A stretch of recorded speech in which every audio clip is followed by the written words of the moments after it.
আসসালামাইকুম। আজকে আমার বাসায় আমার ফ্রেন্ড আসে। সে ফ্রেন্ড বলতেছে তোর ভিডিও তো অনেকেই দেখি রান্নার, তো তাহলে আমাকে কিছু বানিয়ে খাওয়া। আমি বললাম আমি আর কি বলবো, আমি ভাবতেছি এই ঘরে তো কিছু নেই, আর কি বানিয়ে খাওয়াবো আমি।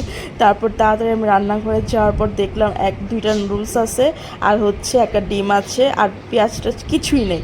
এখন কি করবে, এগুলো সব কিনতে হবে, তো এখন কেনার মতন সময় নাই, ওই হঠাৎ করে আসছে যেহেতু।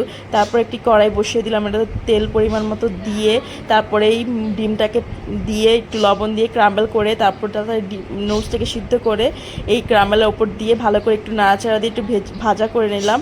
তারপর এটাতে আমি টেস্ট মেকারটা দিয়ে দিব, নুডলসে থাকা দুইটা টেস্ট মেকার ছিল দিয়ে দিয়েছি, দিয়ে ভালো করে মিক্স করে ফেলবো। এটা মিক্স করে একটু ভালো করে নাড়াচাড়া দিলেই আমার এই নুডলসটা রেডি হয়ে যাবে। দেখতেই পাচ্ছ ভালো করে নাড়াচাড়া দিয়ে দিচ্ছি। তোমরা নেক্সটে কী ধরনের ভিডিও দেখতে চাও প্লিজ তাড়াতাড়ি আমাকে কমেন্টে জানিয়ে দিও।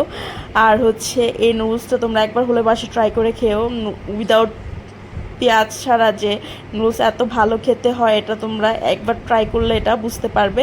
যার জন্য বানিয়েছি তাকে আমি এটা রান্না করে টেস্ট করাবো। তারপর আমি এটা একটি সার্ভিং প্লেটে সার্ভ করে ফেললাম। এখন আমি আমার ফ্রেন্ডকে খাওয়াবো, ওর থেকে রিভিউ নিব। খেয়ে বললো ওর কাছে নাকি অনেক ভালো লেগেছে। আজকে এই পর্যন্ত, আল্লাহ হাফেজ।